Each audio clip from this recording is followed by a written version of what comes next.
Hello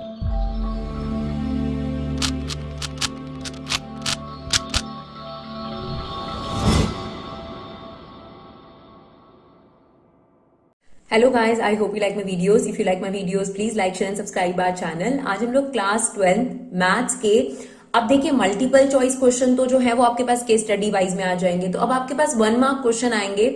वही बात है, देखिए अगर यही क्वेश्चन मल्टीपल चॉइस में आते हैं तो सिर्फ इतना फर्क हो जाएगा कि आपके पास ऑप्शंस होंगी। तो 1 मार्क क्वेश्चन जो है अब आपके पास आएंगे, और बाकी जो एमसीक्यू टाइप के क्वेश्चन है वो आपके पास जो केस स्टडी हम लोग करा रहे हैं उससे रिलेटेड एमसीक्यूज होंगे। अब आपके पास 1 मार्क क्वेश्चन की प्रैक्टिस हम आपको कराने की कोशिश करेंगे, साथ साथ केस स्टडीज भी कराने की कोशिश करेंगे।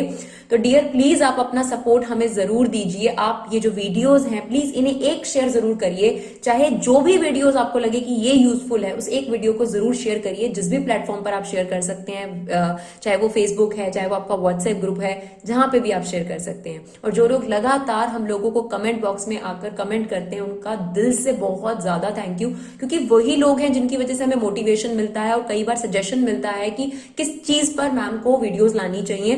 तो कई बार हम लोग कंफ्यूज हो जाते हैं कि अब और क्या करना चाहिए, तो आप लोग ही हैं वो सजेशन बॉक्स जहां से मुझे सजेशन मिलती है और आगे मैं जो है और वीडियोस लेकर आ पाती हूँ। तो दिल से बहुत ज्यादा थैंक यू। और चलिए अब 1 मार्क क्वेश्चन देखते हैं, साथ साथ सॉल्व करेंगे हम आपके साथ। तो सबसे पहला क्वेश्चन है dear, check whether the function real number to real number, ठीक है, यानी जो कार्टेशियन प्रोडक्ट है, जैसा कि आपने हमारी रिलेशन फंक्शन की न्यू रीलोड वीडियोस भी देखी होंगी, तो हमने आपको बताया कि रिलेशन फंक्शन एक पूरी कहानी से आता है कि पहले सेट होता है, फिर उन दो सेट्स के बीच में कार्टेशियन प्रोडक्ट करा जाता है और उस कार्टेशियन प्रोडक्ट में से रिलेशन निकाला जाता है। तो यहाँ पर ये बता रहा है कि जो फंक्शन है वो real number to real number है। ये फंक्शन आपके पास डिफाइन है, आपको कहता है चेक करिए कि 1 1 है या नहीं है। ठीक है, तो हम चेक कर लेते हैं कि ये 1 1 है या नहीं है, राइट। तो 1 1 चेक करने के लिए क्या कर सकते हैं, देखिए अपना तरीका है। अभी तो फिलहाल हमारा 1 मार्क क्वेश्चन है तो हम आपको अपने तरीके से करके दिखाएंगे। तो हम एरो डायग्राम का बहुत इस्तेमाल करते हैं, तो यहां पर भी रियल नंबर है और यहां पर भी रियल नंबर है, और फंक्शन क्या है हमारा एक्स क्यूब।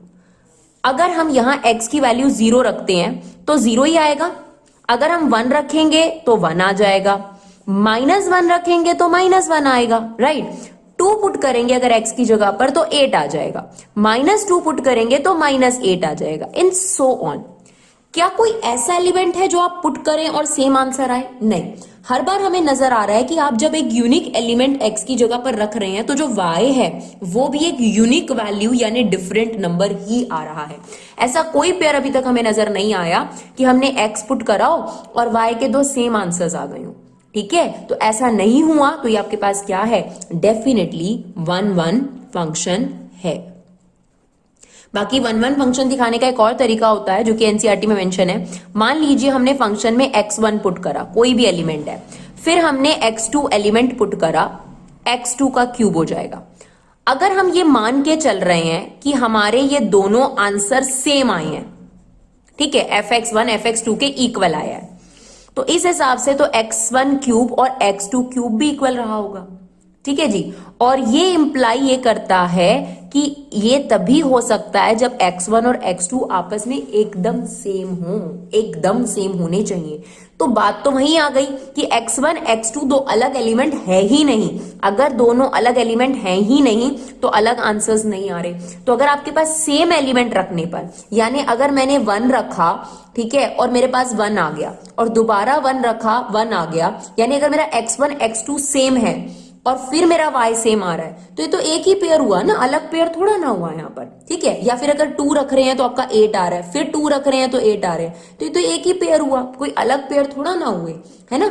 तो यहाँ पर ये जो फंक्शन है, ये 1 मार्क का क्वेश्चन था, हमें ये पूछ रहा था क्या ये 1 1 फंक्शन है। तो एक तरीका आपके पास ये है, एक तरीका आपके पास ये है। तो यहाँ पर हमने क्या करा, वैल्यूज पुट करी, और अगर हम यहाँ x की डिफरेंट वैल्यूज पुट कर रहे हैं तो हमारे पास y का भी डिफरेंट आंसर आ रहा है। 1 1 कब नहीं होता, जब आप 2 वैल्यूज रखें और सेम आंसर आ जाए, है ना, मैनी 1 फंक्शन में।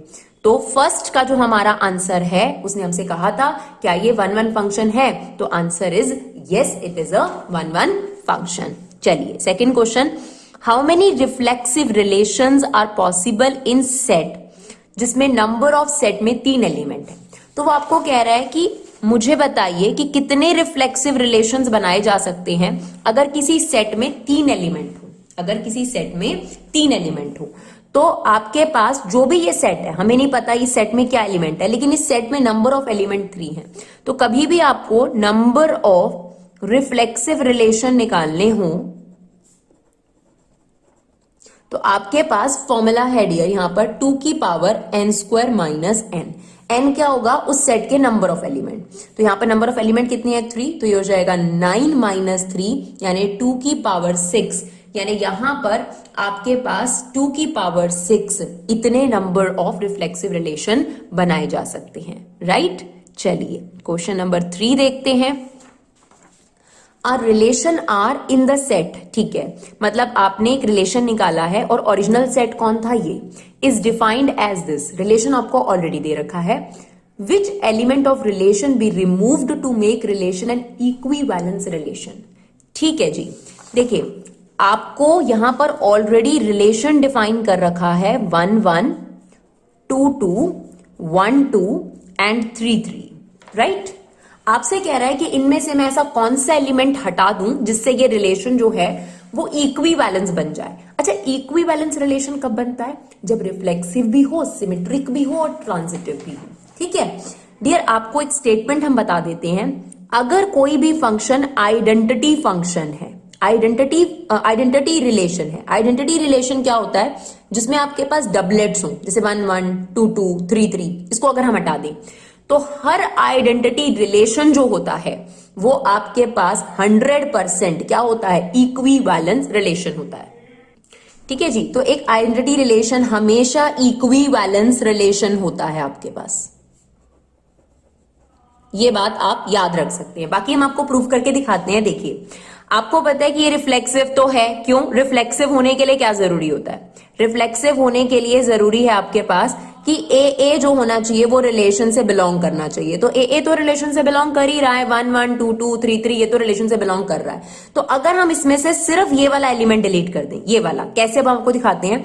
सिमेट्रिक की अगर बात करी जाए, ठीक है ना, सिमेट्रिक की अगर बात करी जाए तो सिमेट्रिक में क्या होता है कि अगर मान लीजिए ए बी एलिमेंट बिलोंग कर रहा है तो उसका रिवर्स भी बिलोंग करना चाहिए, यही होता है ना सिमेट्रिक के अंदर। तो आप देखिए कि अगर 1 1 बिलोंग कर रहा है, let it be this is a b, ठीक है, तो क्या इसका रिवर्स नहीं बिलोंग कर रहा? बी ए बिल्कुल कर रहा है। अगर ये आपके पास ए बी है तो ये बी ए बिलोंग कर रहा है कि नहीं कर रहा? अगर ये आपके पास है ए बी तो इसका रिवर्स बिलोंग कर रहा है कि नहीं कर रहा? लेकिन अगर 1 2 इसमें रह गया तो 2 1 हमें नजर नहीं आ रहा, तो ये सिमेट्रिक नहीं हो पाएगा अगर 2 1 यहां रहा तो हमें यहां से क्या एलिमिनेट करना पड़ेगा? सिर्फ और सिर्फ 1 2 को हमें यहां से एलिमिनेट करना पड़ेगा ताकि ये रिलेशन क्या बन जाए? इक्विवेलेंस। अब देखिए रिफ्लेक्सिव ये पहले से था, क्योंकि अगर हम इसमें से ये एलिमिनेट कर दें, है ना, क्योंकि ए ये कर रहा है। सिमेट्रिक के लिए हमें क्या करना पड़ेगा? सिर्फ इस एलिमेंट को एलिमिनेट करना पड़ेगा, क्योंकि देखिए अगर ये ए बी है तो इसका रिवर्स भी है ना। अब देखिए अगर हम 1 1 लिख रहे हैं ये ए बी और फिर हम लिख दें ये वाला पहले और ये बाद में, तो एक ही बात है ना। एक ही चीज को सेट के अंदर डबल बार लिखने पर डबल काउंट नहीं होता ना। अगर आप 1 1 और फिर ये लिख देंगे तो ये एक ही बार काउंट होगा। तो यस, इसका रिवर्स चल रहा है, 2 2 का रिवर्स भी चल रहा है और 3 3 का भी, तो सिमेट्रिक भी है। सिर्फ एक ये चीज दिक्कत करी थी, उसे हमने हटा दिया। बात आती है ट्रांजिटिविटी की। तो डियर ये ट्रांजिटिविटी भी है। कैसे?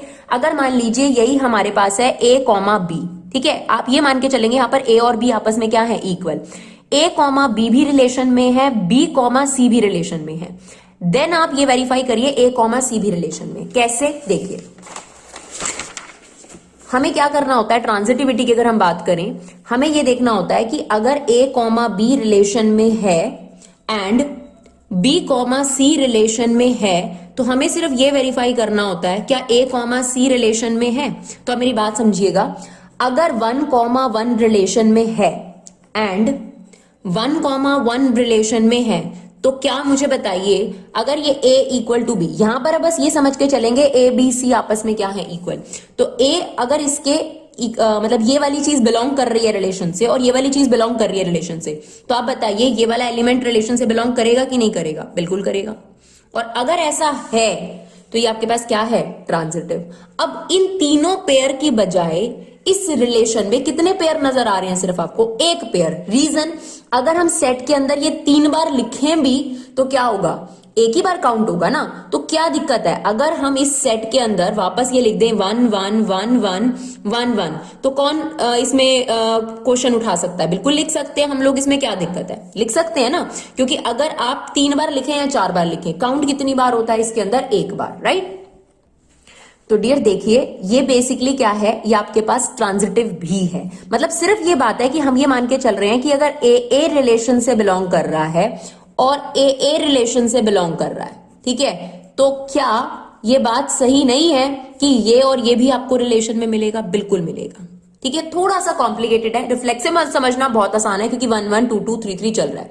सिमेट्रिक भी आसान है कि ये चल रहा है तो इसका रिवर्स भी चल रहा है। ट्रांजिटिविटी के लिए आप सिर्फ इतना समझ लीजिए कि 3 पेयर आप ले सकते हैं, क्या दिक्कत है? यहां पर भी आप इसको 3 बार लिख सकते हैं, बट रिलेशन सेट है, और सेट क्या होता है, अगर सेम चीज आप लिखेंगे 3 बार 4 बार तो काउंट कितनी बार होती है? एक बार। तो अगर हम ये 3 बार भी लिख दें तो क्या है, अब यहां पर क्या है कि अगर ए कॉमा बी रिलेशन से बिलोंग कर रहा है, बी कॉमा सी रिलेशन से बिलोंग कर रहा है, तो यहां दिख रहा है कि ए कॉमा सी रिलेशन से बिलोंग कर रहा है। तो अगर ये भी कभी आपके पेपर में आ जाए कि प्रूव करिए कि आइडेंटिटी रिलेशन इक्विवेलेंस रिलेशन होते हैं, तो इसी तरीके से प्रूव होगा। कोई भी आइडेंटिटी रिलेशन मींस ऐसे ही 1 1 2 2 3 3 4 4, इन्हें बोलते हैं आइडेंटिटी रिलेशन। तो हमसे यही पूछा गया था कि इसमें से कौन सा एलिमेंट एलिमिनेट करा जाए, तो सिर्फ एक हमें दिक्कत कर रहा था 1 2, उसे हमने एलिमिनेट कर दिया, राइट? चलिए अब क्वेश्चन नंबर 4 की तरफ बढ़ते हैं। A relation R in the set of real number. Okay, हमें यहाँ पे रियल नंबर का सेट दे रखा है और रिलेशन दे रखा है कि ऐसे पेयर लेने हैं कि root a equal to b होना चाहिए, ठीक है। इज अ फंक्शन और नॉट, तो आपको बताना है कि जो रिलेशन है ये फंक्शन है या नहीं है, ठीक है जी। हम सॉल्यूशन स्टार्ट करते हैं। तो देखिए डियर, आपको दिया हुआ है root a equal to b. क्या हम स्क्वायरिंग बोथ साइड कर कर ऐसे लिख सकते हैं? इसको बिल्कुल लिख सकते हैं। और हमें ये बता रखा है कि जो डोमेन है और जो को डोमेन है, यानी जो एक्स और वाई की वैल्यूज हैं, वो आपने क्या लेनी है? रियल नंबर्स लेनी है, यही कहा है उसने। अब देखिए, अगर मैं आपके सामने रिलेशन बनाऊं पेयर को लेकर, अगर मैं यहाँ एक्स की बी की वैल्यू 0 पुट करूं तो ए की वैल्यू 0 आएगी, ये पहला पेयर हो गया। अगर मैं यहाँ 1 पुट करूं तो मेरा ए 1 आ जाएगा। अगर मैंने -1 पुट करा तो भी 1 आ गया, यस। अगर मैंने -2 पुट करा तो 4 आ गया, और अगर मैंने 2 पुट करा तो भी 4 आ गया, एंड इट्स गोइंग ऑन। तो ये रिलेशन तो है, नो डाउट, लेकिन आप देखिए ये फंक्शन नहीं है, क्योंकि फंक्शन होने के लिए जरूरी होता है कि डोमेन रिपीट नहीं होनी चाहिए। तो आप देख सकते हैं बड़े आराम से यहां पर सेम डोमेन के 2 डिफरेंट इमेज हैं, तो ये आपके पास फंक्शन नहीं है, it's not a function, right?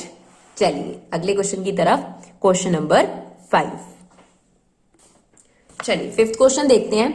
If A and B are matrix of the order 3 into n and m into 5, find the order of this matrix, ठीक है।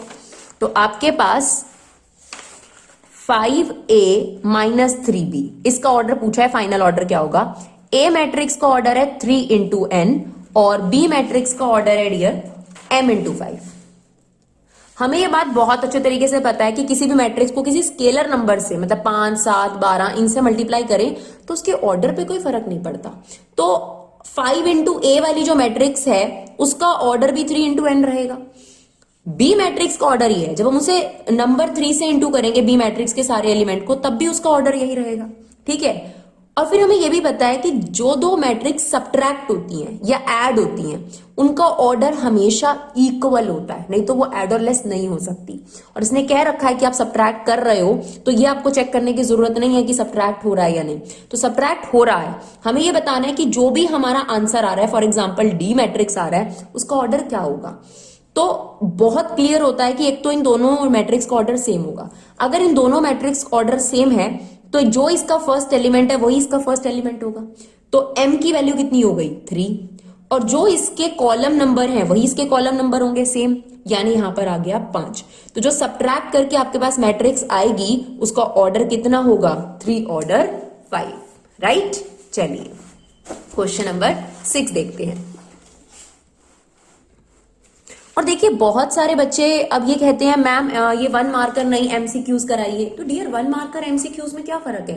1 मार्कर जो क्वेश्चन है उन्हीं से रिलेटेड ऑप्शंस आपके पास एग्जाम में होती है, तो एक तरीके से तो दोनों तरीके के क्वेश्चंस यहाँ कवर हो रहे हैं। अगर एमसीक्यूज में ऑप्शंस नहीं आते तो भी आप क्वेश्चन कर लेंगे, और अगर आ रहे हैं तो आपको ऑप्शन वैसे ही पता चल जाएगा सॉल्व करने में। ठीक है जी, चलिए क्वेश्चन नंबर 6 देखते हैं।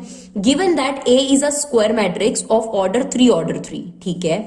डिटर्मिनेंट आपको दे रखा है ए का -4, फाइंड एडजॉइंट ए का डिटर्मिनेंट। तो डियर, आप अगर एनसीईआरटी को बहुत ज्यादा ध्यान देंगे तो आपको कई प्रॉपर्टीज देखने को मिलेंगी। तो ये कोई प्रॉपर्टीज बाहर से नहीं है, ठीक है। तो ये एक प्रॉपर्टी है, अगर आप जाकर एनसीईआरटी के एग्जांपल्स में देखें तो वहां बता रखा है कि अगर किसी भी मैट्रिक्स का आपने एडजॉइंट निकालना है, उसका डिटर्मिनेंट सॉरी, तो उस मैट्रिक्स के डिटर्मिनेंट n-1 कर दीजिए, आपके पास उसका आंसर आ जाएगा। अब ये n क्या होता है? उस मैट्रिक्स का ऑर्डर। तो उस मैट्रिक्स का ऑर्डर हमें दे रखा है 3 ऑर्डर 3, तो वहां से रोज या कॉलम में से कुछ भी ले लीजिए, हमेशा वो स्क्वायर मैट्रिक्स होगी। ये फॉर्मूला तभी लगेगा जब वो स्क्वायर मैट्रिक्स होगी। स्क्वायर मैट्रिक्स मतलब रोज और कॉलम इक्वल होते हैं। तो यहां पर अगर हमें इसका आंसर बताना है कि एडजॉइंट ऑफ ए का डिटर्मिनेंट क्या होगा, तो दैट इज डिटर्मिनेंट ए 3-1, यानी ये आपके पास हो गया पावर 2। और हमें डिटर्मिनेंट ए की वैल्यू क्वेश्चन में गिवन है, दैट इज -4 की पावर 2, तो ये आपके पास आंसर आ गया 16, राइट। चलिए क्वेश्चन नंबर 7 देखते हैं। बहुत अच्छे क्वेश्चन है और ये शायद आपका रीसेंट एग्जाम्पल से रिलेटेड है, रीसेंट सैंपल पेपर है जो कि आपके पास सीबीएसई की तरफ से इशू करा गया है। फाइंड ए स्क्वायर, आपको ए स्क्वायर मैट्रिक्स निकालनी है, ठीक है, where A is a 2 order 2 matrix. Okay, आपको सबसे पहले इस बात का ध्यान रखना है कि ए जो है वो 2 ऑर्डर 2 मैट्रिक्स है। अच्छा, 2 ऑर्डर 2 मैट्रिक्स में कितने एलिमेंट होंगे? 4 element, A11, A12, A21, A22, right. Where I जो होता है वो आपका रो को प्रेजेंट करता है और जो जे होता है वो आपके कॉलम को रिप्रेजेंट करता है, राइट। अब उसने ये चीज बोली कि जो ये 2 ऑर्डर 2 मैट्रिक्स है, इसमें ये जो एलिमेंट है ये कैसे निकालना है? जहां पर आई जे के इक्वल नहीं है वो एलिमेंट 1 है, सीधा बता रहा है वो एलिमेंट 1 है। और जहां आई और जे इक्वल है वहां एलिमेंट 0 है। मतलब ये देखिए, आई और जे इक्वल है ना, तो यहां पर उसने बोला है 0। यहां आई और जे इक्वल नहीं है तो उसने एलिमेंट 1 बोल दिया। यहां पर भी आई और जे इक्वल नहीं है तो यहां आ गया आपके पास 1, और यहां पर आपके पास इक्वल है तो यहां पर क्या है आपके पास? एलिमेंट 0। यही उसने बोल रखा है आपको, अगर आई और जे इक्वल हो तो एलिमेंट इज 0, आई जे के इक्वल नहीं है तो एलिमेंट 1। बस समझने का है, बाकी तो कुछ खास इसमें नहीं था।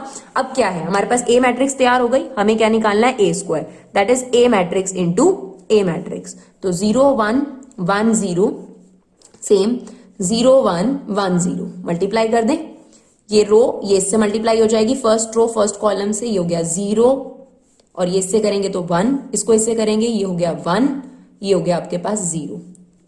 सेम यहां पर आ जाइए, सॉरी ये भी 0 क्योंकि ये इससे मल्टीप्लाई होगा और ये भी 0। चलिए अब ये आ गया आपके पास, ये हो गया 0, ये इससे मल्टीप्लाई 0, इसको इससे करेंगे 1 + 0, तो हमारा फाइनल आंसर आ गया 1 0 0 1, that is an identity matrix, right. Question number 7 भी हमारा हो गया। चलिए क्वेश्चन नंबर 8 देखते हैं।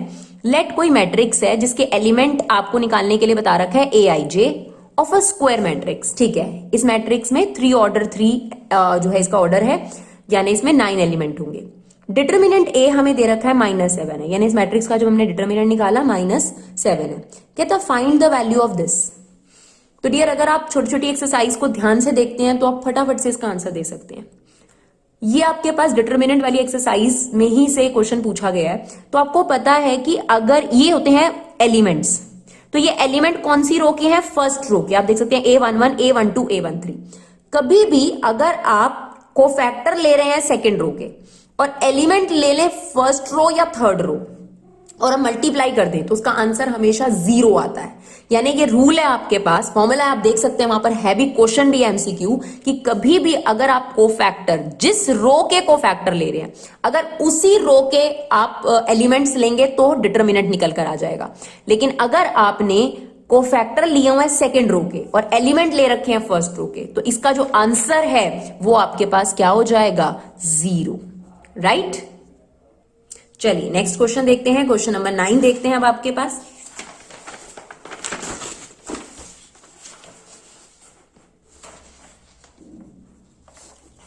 तो हमारे पास इसका इंटीग्रेशन पूछा गया है, e⁻x 1 - cot x cosecant square x।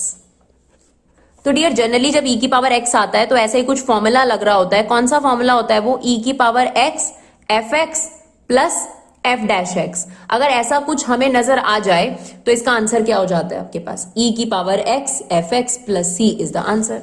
तो हमें वैसा सा कुछ फॉर्मेट यहां पर क्रिएट करना है। देखिए e की पावर x को हमने यही छोड़ा, इसको एक ब्रैकेट में ले लिया 1 minus cot x plus cosecant square x। अब आप अगर ध्यान से देखेंगे डियर, e की पावर x अगर हम इसे fx मान लें, इसका डेरिवेटिव लेके देखते हैं। 1 का डेरिवेटिव क्या होगा? 0। कॉट एक्स का डेरिवेटिव होता है माइनस कॉसिकेंट स्क्वायर एक्स, और माइनस माइनस प्लस हो जाएगा। यानी अगर इसे फंक्शन ट्रीट कर लिया जाए तो ये आपके पास उसका क्या चल रहा है? नो डाउट डेरिवेटिव चल रहा है। तो हमारा जो फाइनल आंसर हो जाएगा वो हो जाएगा e की power x 1 minus cot x plus c। Right, चलिए क्वेश्चन नंबर 10 देखते हैं। क्वेश्चन नंबर 10 में भी आपको इंटीग्रेशन का ही क्वेश्चन है। -π/2 से π/2 एक्स स्क्वायर साइन एक्स। तो डियर अगर आपने हमारी प्रॉपर्टी वाली वीडियो देखी है तो हमने हर एक प्रॉपर्टी को इंपॉर्टेंस देकर अलग अलग क्वेश्चन कराया है। जब भी -a से a आ जाए, जो कि इसमें आ रहा है, हम हमेशा ऑड इवन चेक करते हैं। सबसे पहले हमारा पर्पस है ऑड इवन चेक करना। तो ये -a से a है तो हम ऑड इवन चेक करेंगे। उसके लिए क्या होता है, आप फंक्शन पिक करेंगे और फंक्शन में x की जगह क्या पुट करेंगे? -x। तो यहां पर हमने रख दिया -x x की जगह पर। ये तो खैर स्क्वायर हो गया पॉजिटिव, साइन में से जो नेगेटिव है वो बाहर आ जाता है, ये बाहर आ गया। तो यहां पर ये -fx के इक्वल हो गया। कभी भी अगर आपके पास f minus x minus F x के इक्वल हो जाए तो फंक्शन क्या होता है? ऑड। और ऐसे केस में इंटीग्रेशन आपके पास क्या आ जाता है? 0। राइट। तो आई होप आपको ये क्वेश्चन समझ में आए हो और आपको इनसे जरूर फायदा मिले। देखिए डियर, आप लोग बुक में से ही, एनसीईआरटी में से ही आप देख रहे हैं, कोई बाहर से क्वेश्चन नहीं है, एनसीईआरटी बेस्ड ही क्वेश्चंस हैं। सिर्फ हर चीज को एनसीईआरटी के जो हाईलाइटेड चीजें हैं या फिर समरी में चीजें लिखी है उन्हें ध्यान से आप जरूर करिए। और अगर आपको ये वीडियो बेनिफिशियल लगे तो प्लीज हमें सपोर्ट करिए। Thank you so much guys for your love and support. Keep supporting Vibha classes.